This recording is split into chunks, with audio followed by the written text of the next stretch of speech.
Ukraine और Russia की लड़ाई को 10 दिन हो गए हैं, लेकिन 10 दिन में अब सबसे बड़ा सवाल जो खड़ा हो रहा है वो ये है कि राष्ट्रपति जेलेंस्की आखिर हैं कहां पर। इस सवाल के जवाब की पड़ताल करती हुई आज तक की ये एक्सक्लूसिव रिपोर्ट देखिए।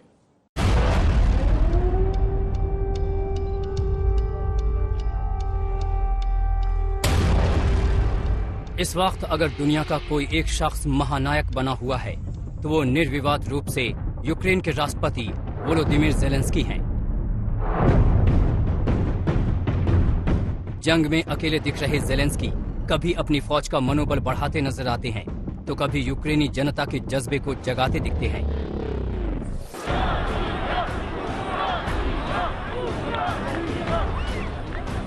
कभी वो पुतिन को ललकारते हैं तो कभी पश्चिमी देशों के अपने साथियों को कोसते हैं कि शक्तिशाली रूप से लड़ने के लिए क्यों अकेला छोड़ दिया यूक्रेन को। रूस की हिट लिस्ट में नंबर 1 ज़ेलेंस्की कीव के जिस राष्ट्रपति भवन में रहते हैं वो खुद रूसी हमले की जद में आ चुका है। आज नाटो सम्मेलन था, कमजोर सम्मेलन, कंफ्यूज सम्मेलन, ऐसा सम्मेलन जहां हर कोई सोचता है कि यूरोप की आजादी की लड़ाई पहला लक्ष्य नहीं है। जो लोग मारे जाएंगे वो आपकी वजह से मारे जाएंगे, आपकी कमजोरी की वजह से मारे जाएंगे, आपकी फूट की वजह से मारे जाएंगे। महानायक वाली इस छवि के बीच ज़ेलेंस्की शक सुबह के घेरे में भी आ गए हैं। सवाल उठ रहा है कि ज़ेलेंस्की वास्तव में कीव में ही हैं या कहीं बाहर सुरक्षित ठिकाने से ऐसी बयानबाजी कर रहे हैं। अब तक ज़ेलेंस्की के जो भी वीडियो आए हैं उससे स्वतंत्र रूप से कुछ भी कहना मुश्किल है। 24 फरवरी को रूसी हमले के बाद कई रिपोर्ट्स में दावा किया गया कि हमला होते ही ज़ेलेंस्की यूक्रेन की राजधानी कीव से भाग गए, लेकिन कीव छोड़ने की खबरों का खंडन ज़ेलेंस्की ने 26 फरवरी को जारी इस वीडियो के जरिए कर दिया। वीडियो में ज़ेलेंस्की के साथ यूक्रेन के टॉप अफसर नजर आ रहे हैं। इसके बाद भी ज़ेलेंस्की के कई वीडियोज आए हैं। ये वीडियो भी कीव का बताया जाता है। इस वीडियो में ज़ेलेंस्की कीव छोड़ने की खबर को निराधार बताते हुए अपने मुल्क की जनता से जंग लड़ने की अपील करते नजर आ रहे हैं। इस वीडियो के मुताबिक ज़ेलेंस्की 26 फरवरी तक कीव में मौजूद थे। Сьогодні відбувся саміт НАТО. Слабкий саміт, розгублений саміт.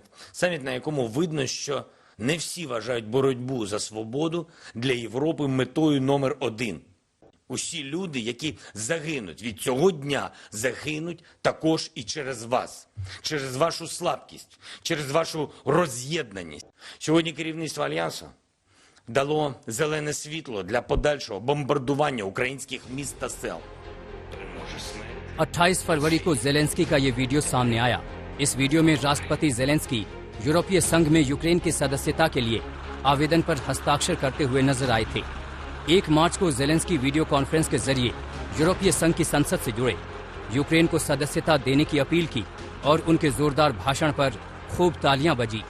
3 मार्च को वो पश्चिमी मुल्कों की मीडिया से मुखातिब हुए। ये वीडियो भी कीव का बताया जा रहा है।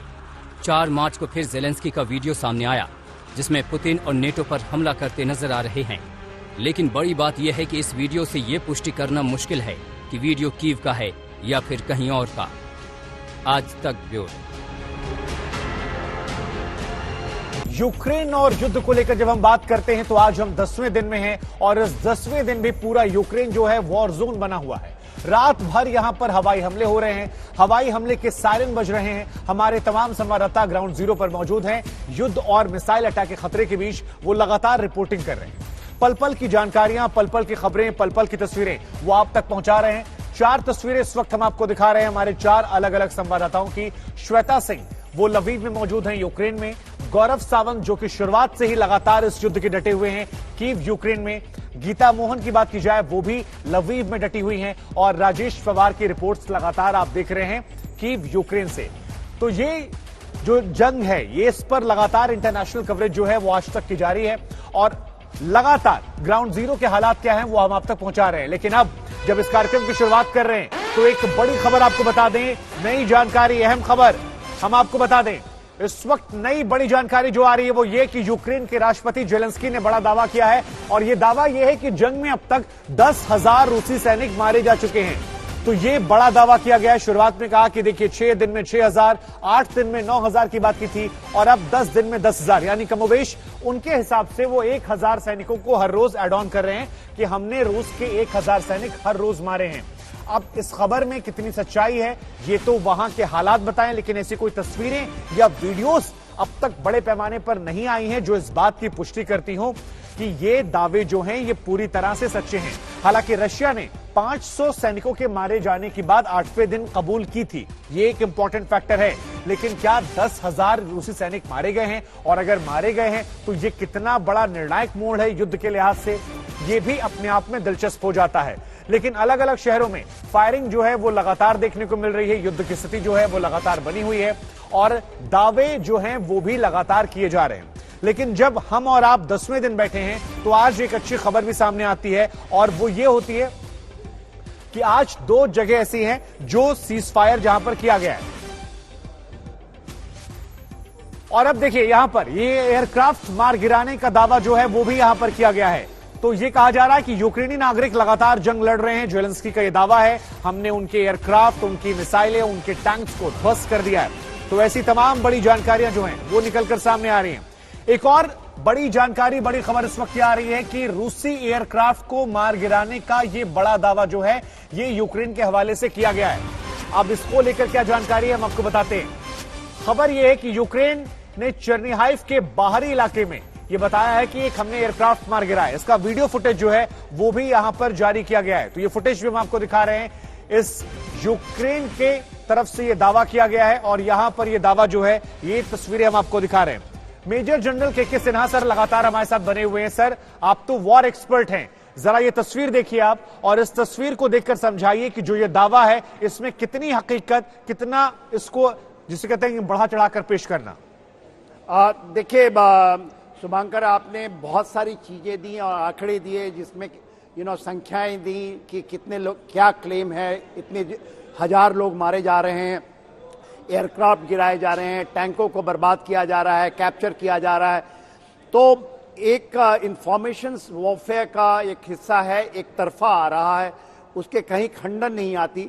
जब कोई ऐसा चीज आता है दूसरे पक्ष से तो उसका खंडन करते हैं। और इसके अंदर में जब आप डिटेल में पढ़िएगा, जब डिटेल की रिपोर्ट, ये तो विजुअल दिखाते हैं, मगर कोई दावा आता है कि ये जो मिनिस्ट्री ऑफ यूनाइटेड किंगडम की है, कोई CNN की कहते हैं, कोई कहते हैं पेंटागन की रिपोर्ट है, कोई कहते हैं कि फ्रांस की रिपोर्ट है, और यूक्रेन तो खुद कर ही रहा है क्योंकि ये सारे दावे वहां से आते हैं जी। और फिर वो उसको विजुअल दिखाया जाता है। कुछ विजुअल चीजें दिखाई जाती हैं, कुछ विजुअल ऐसे हैं जो इसको हमने पहले दिन देखा लड़ाई के 25 तारीख को, वो आज के दिन भी 10वें दिन भी वो विजुअल आती हैं जी। तो इनका आकलन करना क्या सही है वो तो ग्राउंड पे ही किया जा सकता है, उसके सत्यापन। बट ये तो एब्सोल्युटली क्लियर है क्योंकि ये जमीन के ऊपर है कि 10 दिन की लड़ाई चल पड़ी है, चल चुकी है और कितनी क्षति है। तो क्षति यह है कि किसका कौन अपने एम को पूरा करेगा जी। जो चीज को हमें आकलन करनी चाहिए कि रशिया क्यों आया है, क्या वो पागलपना के आया है, क्या उसको यहाँ पर कैप्चर करने आया है, क्या वो जेलेंस्की को मारने आया है, क्या करने आया है, किस लिए आया? ये अपने आप में अहम हो जाता है आप जो बातें कह रहे हैं, क्योंकि आपने एक बड़ी बात बताई दर्शकों को, और ये बात दर्शकों को भी खबरें देखते वक्त अपने जहन में रखना चाहिए कि ज्यादातर जानकारियां जो आ रही हैं वो यूक्रेन के हवाले से आ रही हैं। रशिया की बातें उतनी खुलकर सामने नहीं आ रही हैं, या वो अपनी बात रख नहीं पा रहा है क्योंकि उसे दुनिया से आइसोलेट किया गया है, सोशल मीडिया तमाम प्लेटफॉर्म्स पर उसे बैन कर दिया गया है। लेकिन सर, जब हम 10वें दिन के युद्ध के आए हैं और 10वां दिन काफी ज्यादा हो गया, क्योंकि इंडिया में कम से कम कई सारे एक्सपर्ट्स ये मान रहे थे कि शायद ये युद्ध 10 दिन तक नहीं जाएगा। आज 10 दिन के इस युद्ध में किसने क्या पाया, क्या खोया, सिवाय इसके रखे। उससे पहले एक बड़ी खबर बता दें, तो ये जानकारी हम आपको देंगे, लेकिन सायरन बजा है तो एक बड़ी खबर आई है, यूक्रेन का रूसी हेलीकॉप्टर को मार गिराने का दावा। तो ये जानकारी जो है ये सामने आई है। यहां पर हेलीकॉप्टर मार गिराने की बात की जा रही है, एयरक्राफ्ट को मार गिराने की बात की जा रही है, हजारों सैनिकों के मार गिराने की बात की जा रही है। यूक्रेनी सेना के निशाने पर बताया जा रहा है कि हेलीकॉप्टर था और यूक्रेन ने यह दावा किया है कि इस हेलीकॉप्टर को हमने मार गिराया है। ये नई जानकारी जो है ये यहां पर सामने आ रही है। ये वीडियो हम आपको दिखा रहे हैं।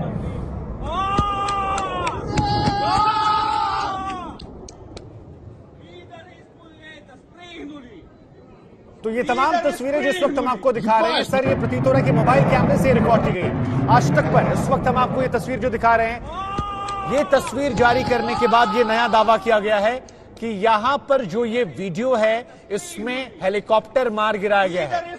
रशिया का यह हेलीकॉप्टर था जिसे यूक्रेन ने मार गिराने का दावा किया है और इसके बाद यहां पर आसपास जो शोर है लोगों का वो भी आप सुन सकते हैं, जश्न मनाते हुए लोग, क्योंकि यहां पर उन्होंने एक हेलीकॉप्टर को गिरते हुए देखा जिसके बारे में यह दावा है कि ये रशियन हेलीकॉप्टर था। तो सर क्या ये अपने आप में महत्वपूर्ण है कि इंफॉर्मेशन जो युद्ध है वो कई पैमानों पर लड़ा जा रहा है। एक तरफ आमने सामने की लड़ाई है, आमने सामने की लड़ाई का एनालिसिस भी हम करेंगे, लेकिन जो ये इंफॉर्मेशन वॉर है इसमें क्या जो यूक्रेन है या नेटो देश है या अमेरिका है वो कम से कम एक एज लेते हुए नजर नहीं आ रहे हैं, क्योंकि 10,000 सैनिकों के मारे जाने की बात आ रही है, 66,000 सैनिकों के लोगों के यूक्रेन आकर लड़ने की बातें आ रही हैं। ऐसे तमाम वीडियो सामने आ रहे हैं जिसमें रशिया के टैंकों को, मिसाइलों को, हेलीकॉप्टर्स को उड़ाने की बात आ रही है। तो क्या इसमें कम से कम एक एज जो है वो नहीं मिला इन्हें? एब्सोल्युटली। देखिए शुभांकर, इसमें कोई किसी को भी जिसको हम कहते हैं मीडिया वॉरफेयर और साइकोलॉजिकल वॉरफेयर, उसमें एज है तो ये पूरा का पूरा यूक्रेन जिसके पीछे पूरी दुनिया की ताकत लगी हुई है, उसको वहां तो वह ये कहा जा रहा है कि कॉर्पोरेट मीडिया है जो कि इसको चलाना चाहता है और लाइक ए वीडियो गेम ये चला जा रहा है जिसमें सच्चाई जमीन के ऊपर में भी दिखाई देती है। तो उसमें तो 100% बहुत बढ़त है, बहुत जीत है, मगर इसकी जो काट होती है, जो इंफॉर्मेशन वॉरफेयर की काट होती है सच्चाई से जी, और सच्चाई समय और स्पेस देता है जी। और ये कहा जाता है कि यदि आपके पास उतनी शक्ति नहीं है कि आप मीडिया वॉरफेयर को या आज के मिस इन्फॉर्मेशन वॉरफेयर को, तो सबसे अच्छा है कि आप उस इंफॉर्मेशन को उसका काट ना दें। यदि रशिया पड़ जाता है कि हर एक बार को 10,000 के सोल्जर बोल रहे हैं नहीं हमारे, मैं आपके पास सर इस बात को अपने रखिएगा, लेकिन ये तस्वीरें भी दर्शकों को हम दिखा दें। तस्वीर दिखाना भी अहम हो जाता है क्योंकि ये दो तस्वीरें इस वक्त जो हम आपको दिखा रहे हैं ये यूक्रेन के हवाले से दो बड़े दावे किए गए हैं। पहली तस्वीर जो आपको नजर आ रही है बाईं तरफ, वहां पर ये कहा जा रहा है कि एक एयरक्राफ्ट को मार गिराया है, यूक्रेन ने ये एयरक्राफ्ट मार गिराया है। और दूसरी तस्वीर इस वक्त जो हम आपको दिखा रहे हैं उसमें ये कहा जा रहा है कि एक हेलीकॉप्टर है जिसे मार गिराया है, जिसके मारे जाने के बाद यहां पर लोग तालियां बजाते, जश्न मनाते आपको नजर भी आ रहे हैं। तो ये इस घटनाक्रम को लेकर एक नई अपडेट, नई जानकारियां सामने आ रही हैं।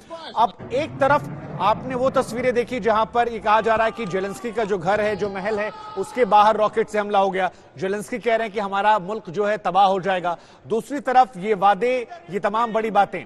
अब ये तस्वीर बहुत ज्यादा अहम हो जाती है, खासतौर पर पहली तस्वीर रूसी एयरक्राफ्ट को मार गिराने की, क्योंकि ये जो नजर आ रहा है सर, अगर ये तस्वीरें हम दिखाएं, इसको आप डिस्क्राइब करें तो ये किस चीज से हमला किया गया, क्योंकि आग की लपटें जो हैं वो हमें नजर आ रही है यहां पर। देखिए एयरक्राफ्ट को मारने के लिए दो हैं, या तो आपके पास एयर डिफेंस सिस्टम है जो मारेगी, या वहां पर जो स्टिंगर मिसाइल की बात होती है जो यूनाइटेड स्टेट्स ने दिया है जो कि बहुत एक्यूरेट है।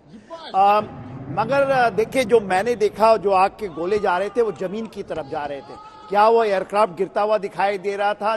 क्योंकि हवा में तो कोई चीज नहीं, देखिए पूरा का पूरा जमीन के साथ लगा हुआ है, तो क्या एयरक्राफ्ट जमीन पे चल के आ रहा था या हेलीकॉप्टर जमीन पे चल रहा था जो उन्होंने मारा है? जो ये चीज हमारे जो युद्ध की एक्सपीरियंस है उसमें ये जो आप देख रहे हैं गोला जाता हुआ, वो हो सकता है कि टैंक के ऊपर में कोई जेवलिन हो या कोई हो, मगर क्योंकि थोड़ा नॉविस सा लगता है क्योंकि आकाश पूरा खाली है जी और जमीन के ऊपर में आपके गोले जा रहे हैं। तो मैं ये नहीं कहता कि ये कोई गलत हुआ होगा। इससे दो चीजें निकलती हैं कि एयर डिफेंस सिस्टम उनका इंटैक्ट है जी, और दूसरी जो चीज मिलती है कि उनके पास स्टिंगर मिसाइल और कोई दूसरा तरीका, आरपीजी की बात कर रहे हैं। आरपीजी होता है ये इतने पुराने, इंडिया ने भी छोड़ दिया, आरपीजी हमारे पास भी होती थी जी, हमने इसको 90 के दशक में ही हटा दिया। मोस्ट अनएक्यूरेट, कुछ नहीं आप कर सकते उसमें। नहीं तो यूक्रेन के पास जो हथियार हैं क्या वो इतने काबिल हैं कि इस तरह से उनके एयरक्राफ्ट को, हेलीकॉप्टर को, या कल एक वीडियो वायरल हो रहा था जिसमें तमाम रूसी टैंक खड़े हुए थे और उन टैंकों पर एक साथ वो लगातार हमला कर रहे थे, वो जलते हुए टैंक नजर आ रहे थे। देखिए विजुअल में तो दिखाई दे रहे हैं, क्या ये कल के टैंक्स थे या पहले वाले दिन के थे? तो कुछ टैंक्स तो दिख रहे हैं जो रशियन टैंक हैं जिसको बर्बाद, क्या बार बार चला करके वही दिखाया जा रहा है कि हम, देखिए आपने दिखाया एक समय की सैटेलाइट इमेजरी है और अमेरिकन सैटेलाइट 64 किलोमीटर का काफिला नॉन टैक्टिकल तरीके से, नॉन टैक्टिकल, हम टैक्टिकल कहते हैं जिसमें गाड़ियों की दूरियां ज्यादा होती है, हल डाइन पोजीशंस होते हैं, वो खड़े हैं और खड़े के खड़े हैं। तो बड़ा दुविधाभास की हमारी इन चीजों को देख करके हम क्या बताएं। ठीक है, मैं डिस्क्रेडिट नहीं कर सकता क्योंकि हो सकता है जमीन पे हो रहा हो जी, मगर जो विजुअल चीजें आती हैं उसमें उसका सत्यापन करना, उसको बोलना कि ऐसा है, तो क्लेम होंगे, काउंटर क्लेम होंगे, वो आने वाले समय में पता चल जाएगा। जी। आज चूंकि सर जब हमने इस कार्यक्रम की शुरुआत की तो राजेश पवार से मेरी बातचीत हुई, वो कीव में मौजूद है। उन्होंने एक बड़ी बात कही कि देखिए आज कीव में कोई हमला सुनाई नहीं पड़ा, सुबह से कोई भी हमला सुनाई नहीं पड़ा, वैसे सायरन वहां नहीं बज रहे हैं। तो ये किस प्रकार का युद्ध है सर, जरा ये भी समझाइए दर्शकों को, क्योंकि 10 दिन बीत गए हैं, ये इन्फॉर्मेशन मिस इन्फॉर्मेशन में हम आगे बढ़ रहे हैं। 64 किलोमीटर बाहर फौज खड़ी है, वो अंदर प्रवेश नहीं कर पा रही है। कोई बहुत बड़ी क्षति जो है ऐसी नहीं आ रही है। कहा जाता है शहर कब्जे हो गए, फिर कब्जा छुड़ा लिया गया। किस प्रकार का युद्ध जो है ये दोनों मुल्क लड़ रहे हैं आपस में?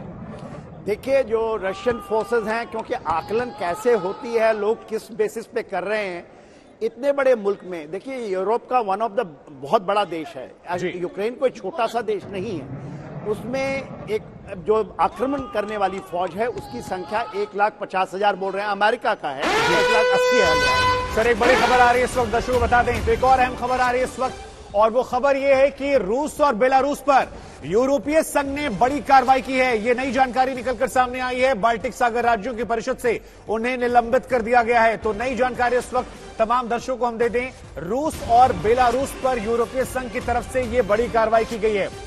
राजेश पवार हमारे संवाददाता इस खबर पर हमारे साथ जुड़ रहे हैं। राजेश, ये कहा जा रहा है कि बाल्टिक सागर राज्यों की परिषद से निलंबित किया गया है, लेकिन अब तक जितने भी सैंक्शंस लगाए गए हैं, क्या वो वाकई में असरदार आपको नजर आए हैं? और ये सैंक्शन जो लगाया गया रूस और बेलारूस पर, कितना ज्यादा आपको लग रहा है इसका असर होने वाला है? देखिए शुभांकर, सैंक्शंस बहुत बड़े सैंक्शंस है, ये टोटली रशियन इकोनॉमी को कट ऑफ कर देंगे वर्ल्ड इकोनॉमी से, उनकी इकोनॉमी को बिल्कुल क्रिपल कर देंगे, बिल्कुल जो है जमीन पे ला देंगे, धरातल पर ला देंगे। लेकिन इस वक्त इनका इमीडिएट इफेक्ट नहीं है। हम ये सोचें कि सैंक्शन के कारण कल ही रशिया ये जो है युद्ध रोक देगा, कि उस पर असर पड़ जाएगा, ऐसा नहीं है।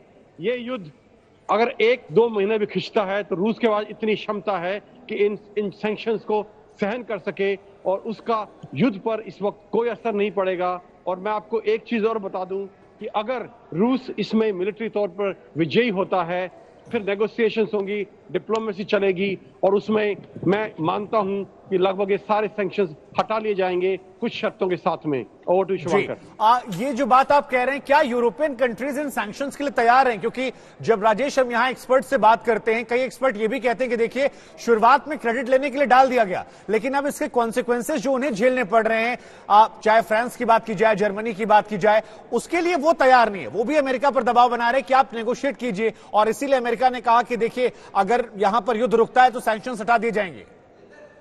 एब्सोल्युटली शिवांकर, बिल्कुल सही बोल रहे हैं आप और आपके विश्लेषक। देखिए, प्रेसिडेंट मैक्रो ने 2 दिन पहले पुतिन से बात करने के बाद ये स्टेटमेंट दिया था कि जो रूस पे सैंक्शंस लगाए हैं उससे फ्रांस की इकोनॉमी पे बहुत बुरा असर पड़ रहा है। साथ ही साथ जैसा कि आप जानते हैं, इस वक्त यूरोप में जर्मनी और फ्रांस के अंदर गैस और तेल के भाव आसमान छू रहे हैं। गैस के भाव ऑलमोस्ट 2.5 गुना हो चुके हैं, और इस सर्दी के मौसम में जब टेम्परेचर माइनस में रहता है, गैस यूरोप के सर्वाइवल के लिए बहुत जरूरी है, गर्मी प्रदान करने के लिए घरों में और जितनी इंस्टॉलेशन है वहां पर, और उसके दाम इतने ज्यादा बढ़ने का असर वहां की इकोनॉमी पर साफ देखा जा रहा है। और ये देश, खासकर जर्मनी और फ्रांस, सर्टेनली हर हालत में बिडेन पर प्रेशर बना रहे हैं कि किसी तरह से कोई बीच का रास्ता निकाला जाए। और यही कारण है कि बिडेन ने कल सुबह एक ऑफर रखी थी रशिया के सामने कि अगर आप युद्ध रोकते हैं तो हम सैंक्शंस को विड्रॉ करने के लिए तैयार हैं। नहीं, ये बीच के रास्ते का जिसका जिक्र आपने किया, पहली बार जेलेंस्की की तरफ से तारीफ भी की गई जब यहां पर सीज फायर का ऐलान किया गया, तो क्या ये भी संकेत और संदेश अगर समझे तो ये बीच के रास्ते के लिए है? देखिए, जेलेंस्की इस वक्त बहुत प्रेशर में है। कल शाम को नेटो देशों की ब्रुसेल्स में मीटिंग हुई है, और उसमें उन्होंने जेलेंस्की की इस मांग को कि यूक्रेन, यार आपके टेक्नीशियंस की आवाज आ रही है बीच में से, टेक्नीशियंस की भी आवाज आ रही है।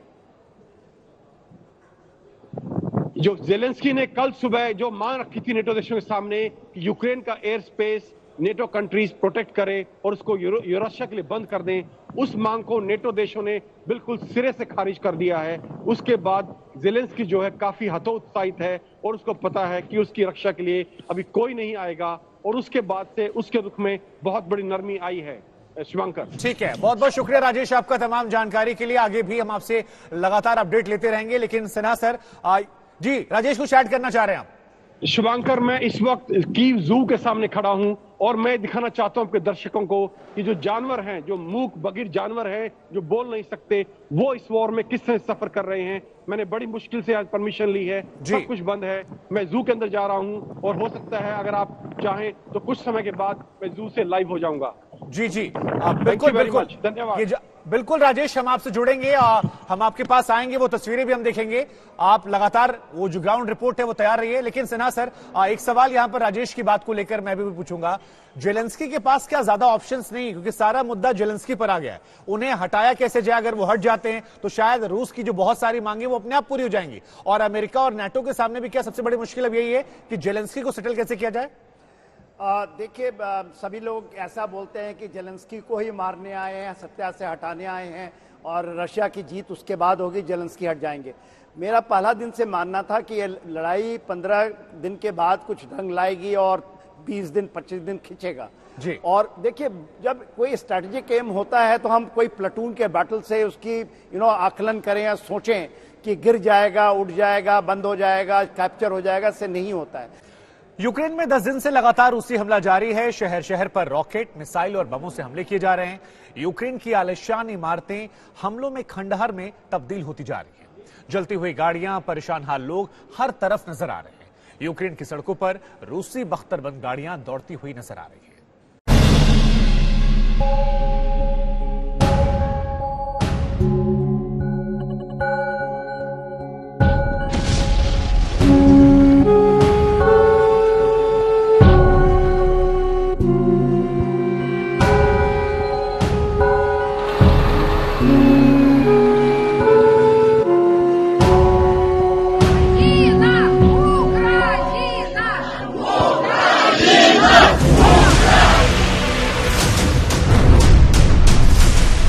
दस दिन हो चुके हैं। यूक्रेन के शहरों में रुक रुक कर बरस रहे हैं रॉकेट, मिसाइल और बम। हमला ऐसा कि यूक्रेन के राष्ट्रपति भवन तक इसकी आंच पहुंच गई। 10 दिन में कैसे कैसे हमले हुए हैं जरा देख लीजिए। यूक्रेन के सबसे बड़े परमाणु ऊर्जा प्लांट का इलाका शोले से दहक उठा।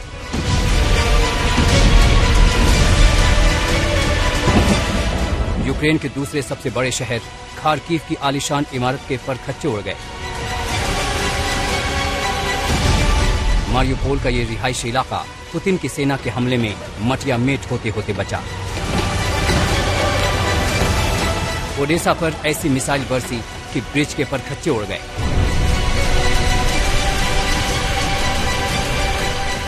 चेरनीहिव में तो रूस ने इतने बम बरसाए कि लोगों को भागने तक का वक्त नहीं मिला। धमाकों की गूंज कई किलोमीटर तक सुनी गई। आप भी सुनिए विस्फोट की तीव्रता।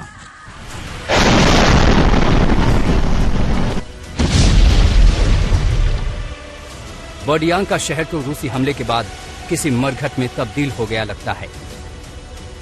यहाँ हर तरफ बर्बादी का मंजर नजर आता है।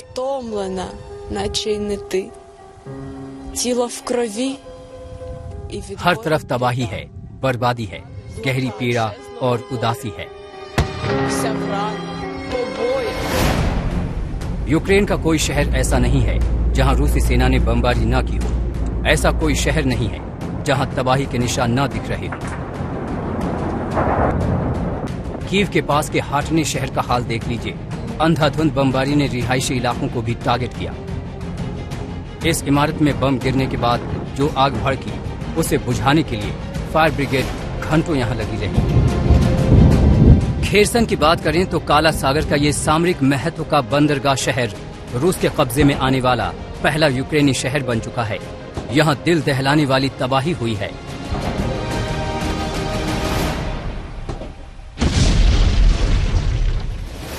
डोनेस्क इलाके में रूस के समर्थित विद्रोही कब्जा कर चुके हैं। विद्रोहियों की सेना सड़कों पर टैंक लेकर घूमती नजर आती है। कीव कूच कर रही रूस की सेना अपने रास्ते में आने वाली हर रुकावट का जवाब हवाई हमलों से दे रही है। तोप का मुंह हर उस शहर की ओर रखा गया है जहां से रूस की सेना पर गोलीबारी हो रही है। कीव से कुछ दूरी पर मौजूद रूस की सेना आखिरी वार कब करेगी, इसका इंतजार यूक्रेन भी कर रहा है। कीव से राजेश पवार और गौरव सावंत के साथ आज तक ब्यूरो। लवीव में हमारी संवाददाता श्वेता सिंह वहां मौजूद हैं। हालांकि लवीव के हालात जो हैं अभी उतने नाजुक नहीं दिख रहे हैं, लेकिन लोगों में डर का माहौल जो है वो है। जरा देखिए श्वेता सिंह की ग्राउंड जीरो से ये रिपोर्ट। शुरुआती दौर में सबसे पहले जब रूस हर तरफ आक्रमण कर रहा था और ये दिखाने की कोशिश कर रहा था कि कुछ भी कहीं भी उसका प्रहार आ सकता है, तब ये इलाका कुछ हद तक जद में आया था, लेकिन नुकसान कुछ नहीं हुआ था।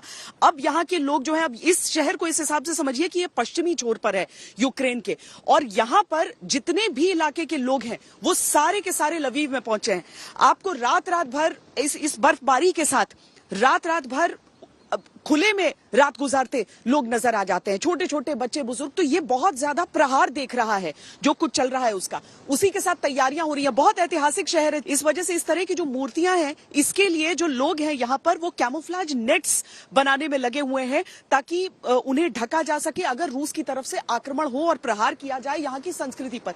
बिल्कुल संस्कृति पर प्रहार देख रहे हैं यहाँ के लोग, और इसीलिए गुस्सा आपको हर ओर दिख जाएगा। रूसी आक्रमण के लिए नारे यहाँ पर लिखे रहते हैं कि रूसी सैनिकों के लिए कि अपने घर की तरफ जाओ, अपने परिवार की चिंता करो, क्योंकि यहाँ पर अगर आए तो हम सड़कों पर खड़े रहेंगे अपनी रक्षा करने के लिए। यहाँ पर जो फैक्ट्रीज हैं, जितनी भी जो कोई भी चीज बनाती थी चित्रा, वो सारी फैक्ट्रीज आज की तारीख में टैंक ट्रैप्स या फिर जो बैरिकेड्स ऐसे होते हैं जो आप दूसरे विश्व युद्ध के समय देख सकती थी, वो सारी चीजें वो यहाँ पर बना रहे हैं, उसका निर्माण कर रहे हैं। यानी कामकाज रुका तो वो अपने देश की रक्षा के लिए लग गए। तो यहाँ की परिस्थितियां कुछ इस तरह की हैं, लेकिन मौसम जो है वो बद से बदतर यहाँ पर होता जा रहा है। पलायन की लंबी लाइनें, हमारे पास जो वीजा था उसे वहां पर चेक किया गया, आने वाला कोई नहीं था, आने वाले सिर्फ हम थे, मेरे कैमरा पर्सन मोहसिन और मैं।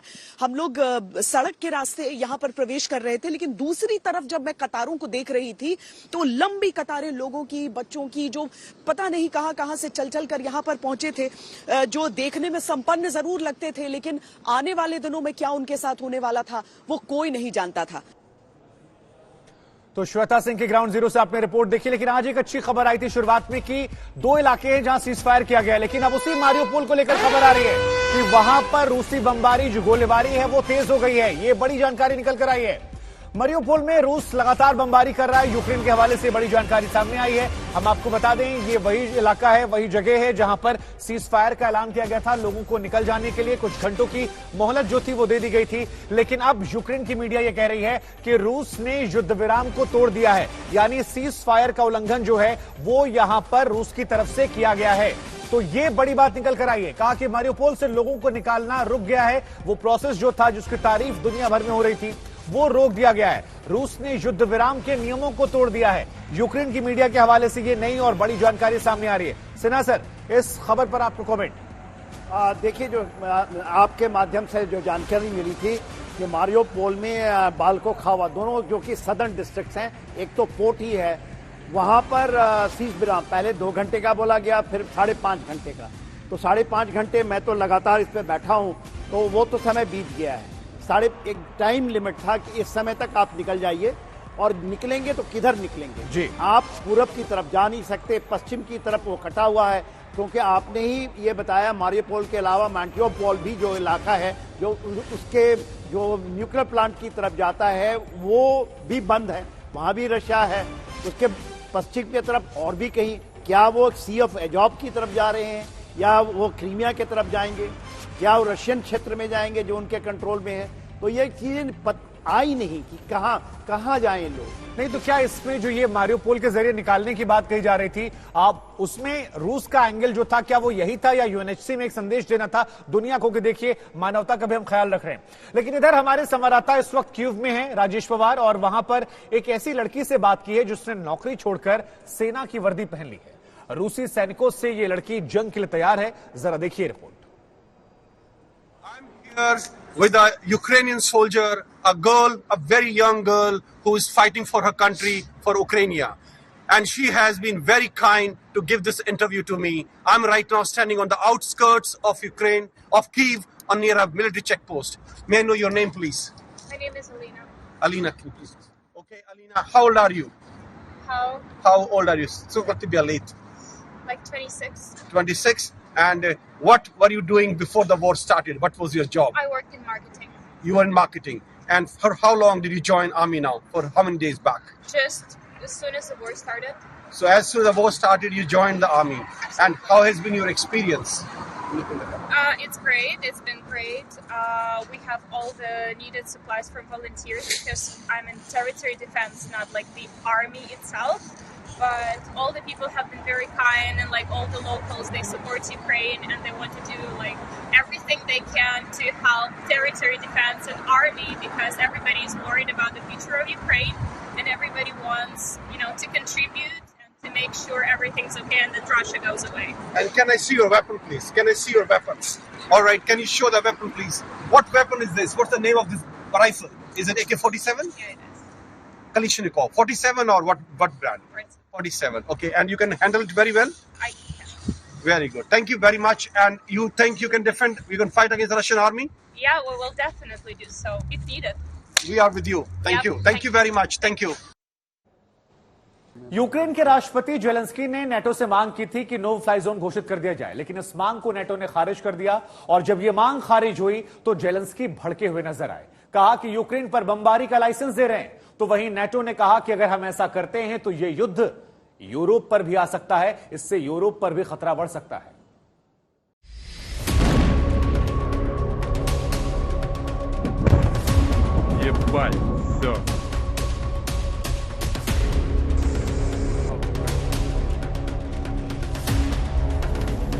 यूक्रेन और रूस में जारी भीषण लड़ाई के बीच पश्चिमी देशों का सैन्य संगठन नेटो ने यूक्रेन में नो फ्लाई जोन बनाने की मांग को खारिज कर दिया है। यूक्रेन ने मांग की थी कि आम लोगों को हवाई हमलों से बचाने के लिए पश्चिमी देश यूक्रेन के आसमान में नो फ्लाई जोन स्थापित करें। नेटो का कहना है कि ऐसा करने से यूक्रेन और रूस में चल रहा युद्ध समूचे यूरोप में फैल जाएगा। विदेश मंत्रियों की बैठक में नेटो महासचिव ने कहा कि इस बात पर सहमति बनी है कि नेटो देशों के लड़ाकू विमान यूक्रेन के हवाई क्षेत्र में उड़ान नहीं भरेंगे। We have a responsibility as NATO allies to prevent this war from escalating beyond Ukraine, because that will be even more dangerous, more devastating, and will cause even more human suffering.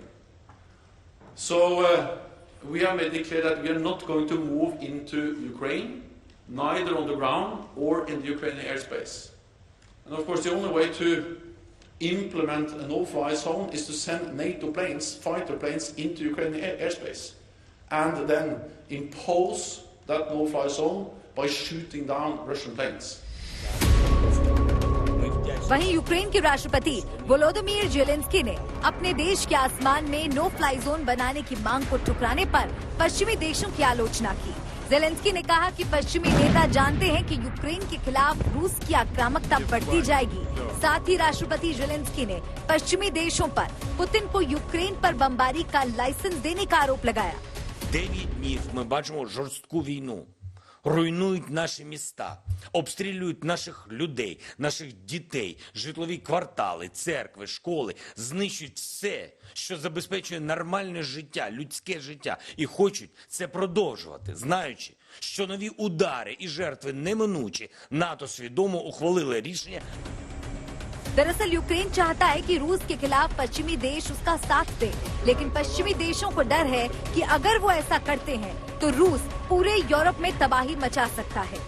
रूसी राष्ट्रपति Putin कह भी चुके हैं कि इस लड़ाई में कोई तीसरा आया तो ऐसी तबाही होगी जो कि दुनिया ने अभी तक नहीं देखी है। आज तक ब्यूरो।